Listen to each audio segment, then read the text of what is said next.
And accordingly, we need to ask, why did he create the worlds, restriction after restriction, down to this opaque world, and garb the souls in the opaque bodies of this world?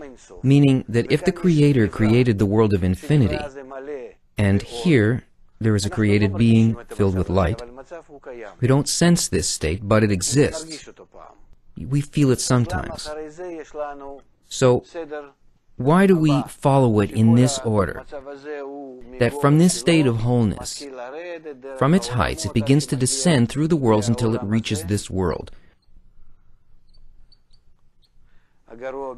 which is the worst, the lowest, and we're here without having even a moment where we feel happy and full. We don't feel eternity or wholeness, and our whole life is just leading to some place, but we don't even want to think about what that might be, and so on. Why does it devolve from such a complete and high state to such a spiteful state? That's the question. Meaning, is it necessary? And if so, there are other questions. Then, why did the Creator do it? How can it be that He's perfect and He did such a terrible thing?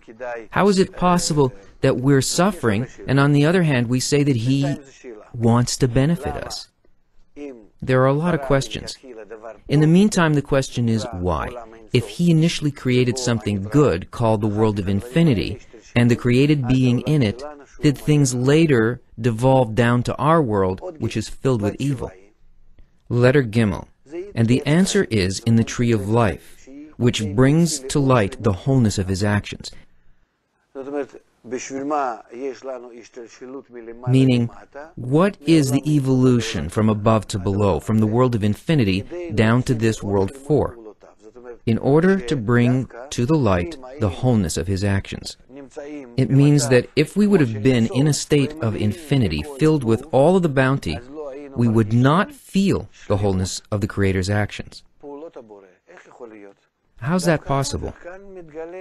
On the contrary, it is here where wholeness is not revealed, but a descent from the whole and eternal down to our world. The contrary, what is revealed here is the breakdown of providence and of the Creator's relation to the created being. So, not exactly. Why? He will explain this issue for us later on. The issue is that initially, the creature was created being filled entirely, didn't feel any lack, and therefore it couldn't feel any filling either.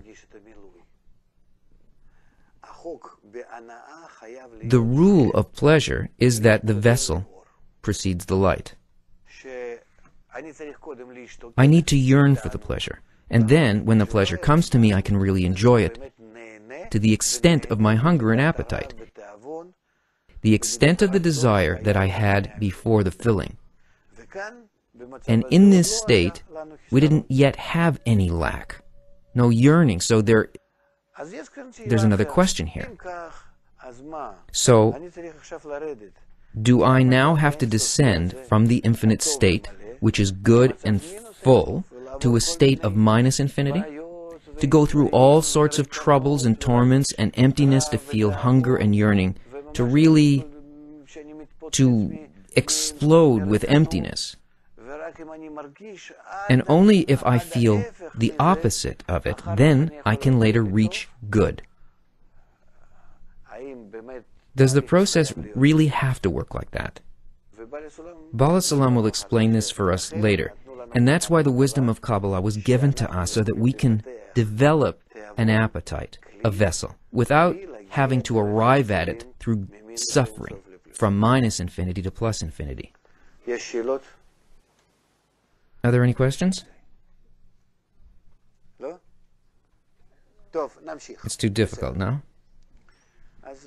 Okay, so let's continue.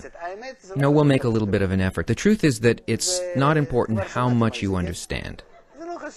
You've heard me speak about this already, right? It doesn't matter. I'll just give what's necessary.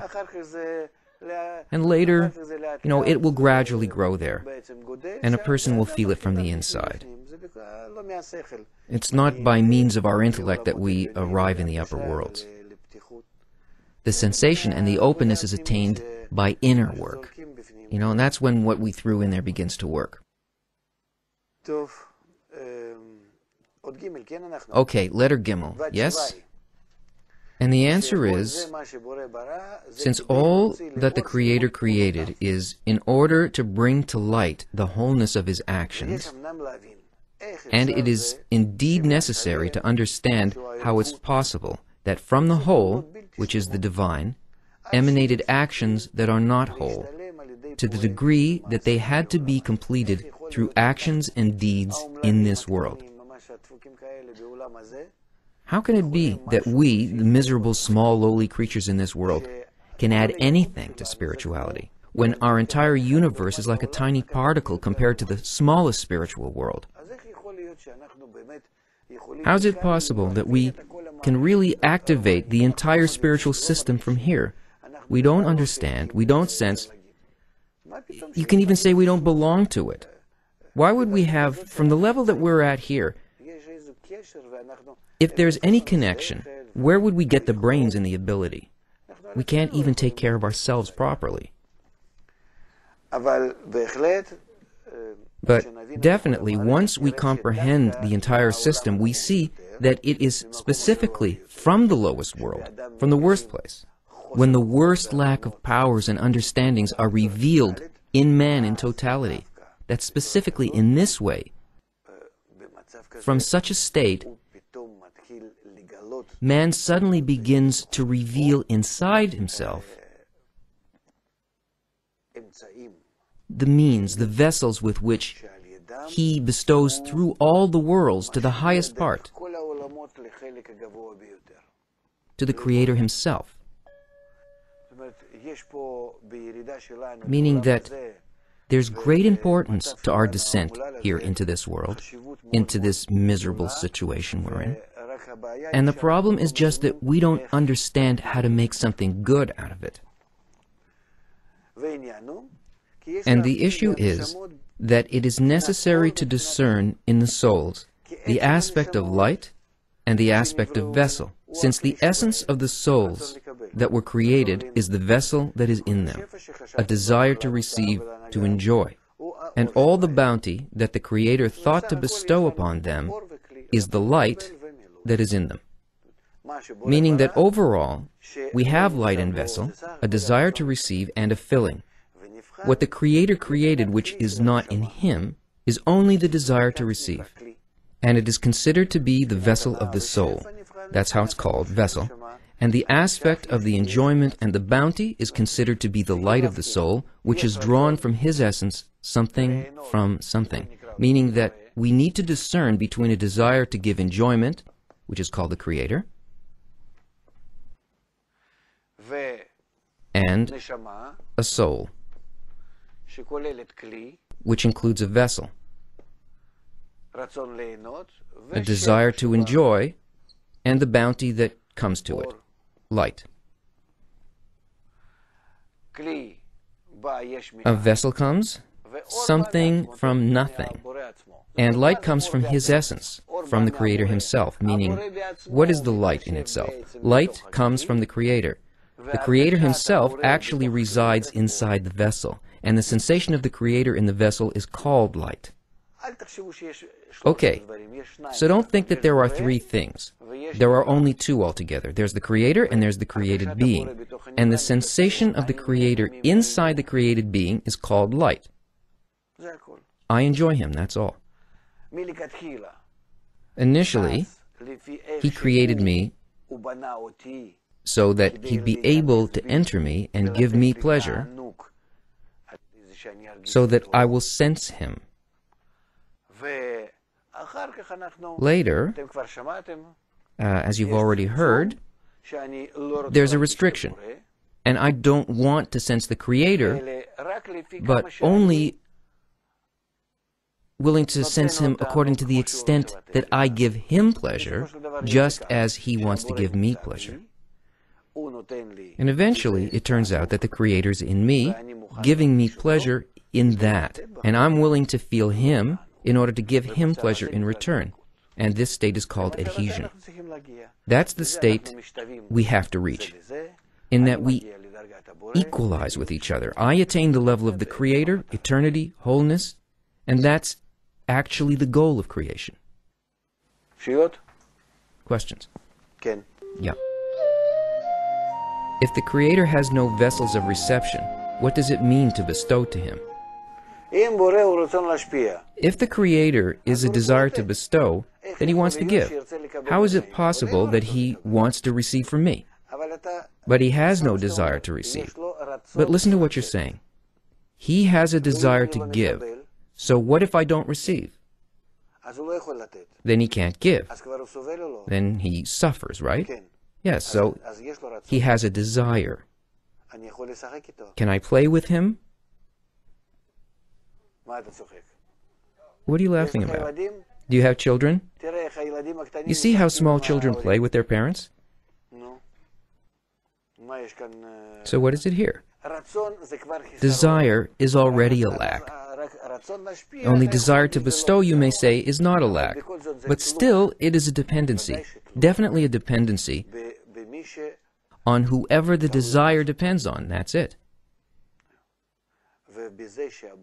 And by the fact that the Creator creates the created being in order to receive, he certainly becomes attached and dependent on the created being. That's it.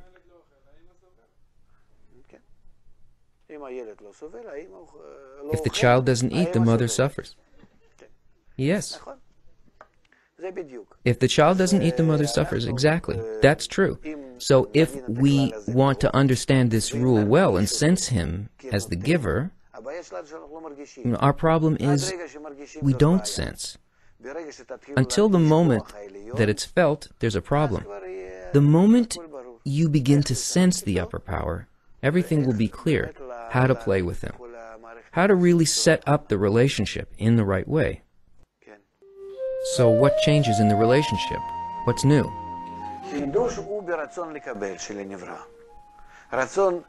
The only thing that's new is the desire to receive of the created being. The desire to bestow of the Creator isn't considered to be an innovation. And the pleasure coming from him being bestowed to the created being is also not an innovation. The innovation is what did not exist in the Creator. And that can be called Bariya, creation. Bariya is considered as bar, separated from a certain level.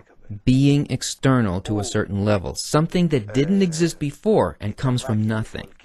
So before there was no desire to enjoy, to receive. But it was formed out of the Creator's desire to bestow, becoming coarser. Here, for the first time, we can talk about cause and effect.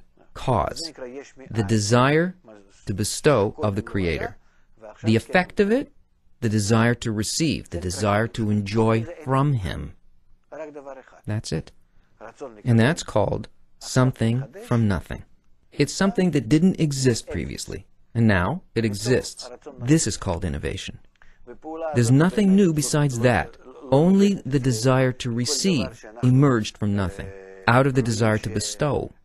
And this action is really not understood by us, because everything we see has come from something that preceded it, that prepared it. And here, from desire to bestow, comes a desire to receive. And that's why it's called something from nothing. This action is not understood by us. It's called the act of creation.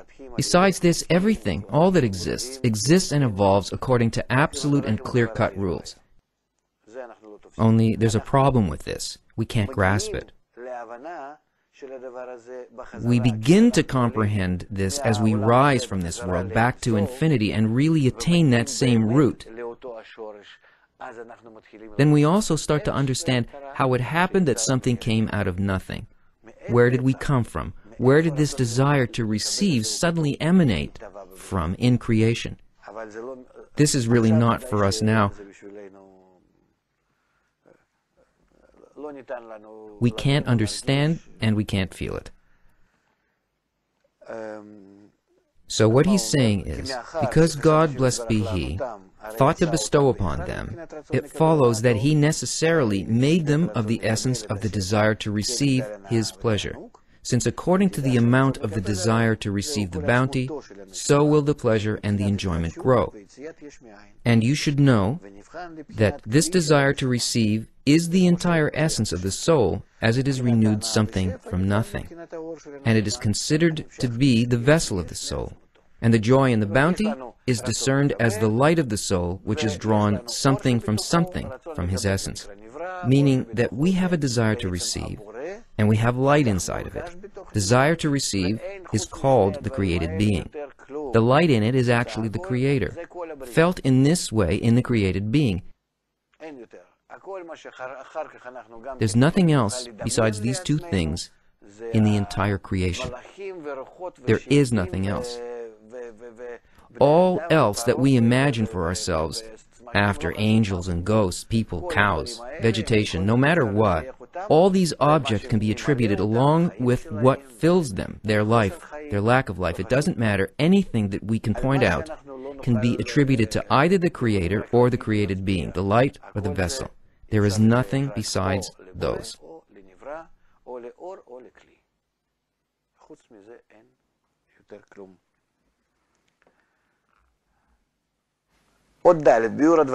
Letter Dalet, clarifications. Because creation means a renewal of something that did not exist previously, which is considered something from nothing. Indeed, how can we imagine anything that is not included in Him, blessed be He? Meaning, if the Creator is whole, how can it be that something is not in Him? Meaning that this one single thing, which really was renewed, now something from nothing, desire to receive, did not exist before. It's really something from nothing because lack does not belong in the Creator. And if we talk about the desire to bestow is not a lack. It's the nature of good to bestow. And when we finally attain the Creator, we grasp Him as benevolent. We have no idea what good is, because in us, it comes in the form of one who feels and what is felt. There's a subject, there's a perceiver, and what's perceived. So we don't know what good means, we only feel the good within our own lack. So we'll also arrive there, we'll feel it. And once we feel what this category means, philosophically maybe, I don't know how to express the concept of good itself. Nature, in and of itself, is an action that is good. It's called to bestow. We sometimes feel it. I feel well, I want to share it with others. It only comes out of us in the form of a desire to receive, since through that giving I enjoy even more the fact that others are enjoying. I bring their vessels closer to me and become included in them. But that's all that we have. His desire to bestow is not coming from a lack, but from the nature of the good. And the nature of the good means that what it does is it's not possible that there should be any lack or any damage caused to any of the created beings by its action. And what we feel, constantly, we have complaints. If besides us there's only the Creator, where do all these bad things come from that I experience, if not from Him, right? So it seems to us like, why do we deserve this from Him, from what's supposed to be good? Why does good and bestowal turn into the opposite when it reaches us? And we really have to equip ourselves with a great wisdom called the wisdom of Kabbalah. This is the wisdom of how to correctly receive what emanates from Him, so that it won't reach us in its opposite way.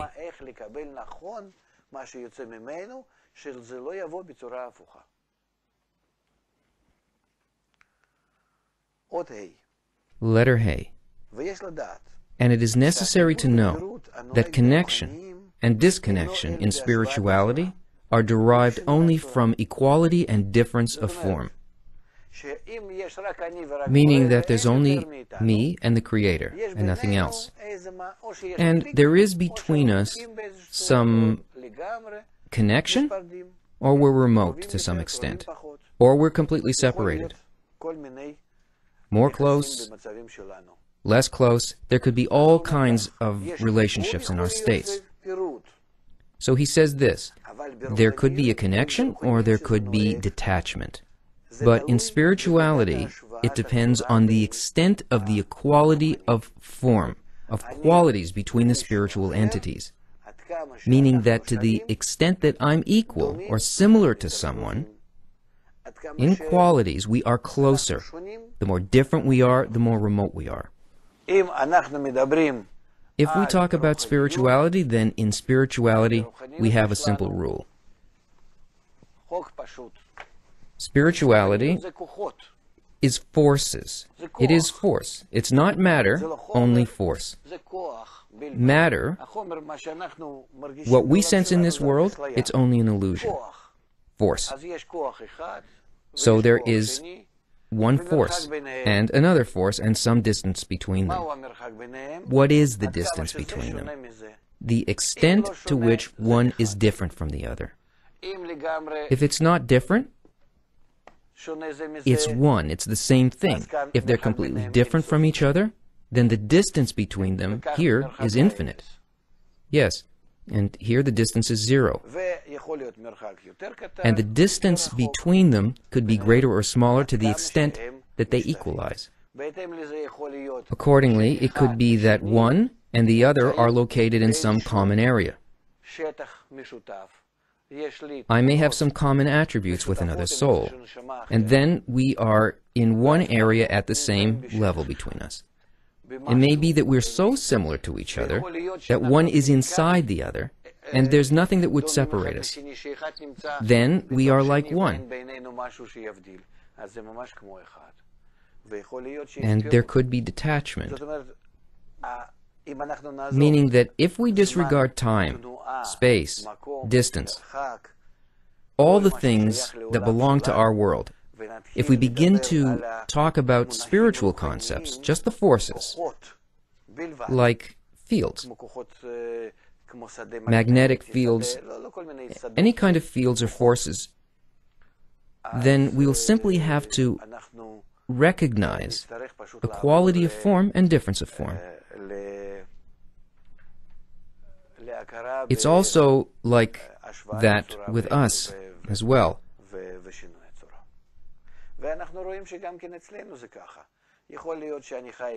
I could live in the same room with somebody for my entire life, but could be very remote from that person in my opinions and in my character. And distance in corporality is entirely irrelevant when it comes to the distance between us, and the opposite. People can be very far, they could be 2 continents apart, and they could still be as united as if they were together. It all depends on what's common to them. It's the same thing in spirituality, only that in spirituality it is so crucial and noticeable that the bodies themselves don't even matter. Only the inner part, what's inside of man. That's why Bala Salam says the difference between distance or closeness between 2 spiritual entities is only according to the closeness or the remoteness of the form between them.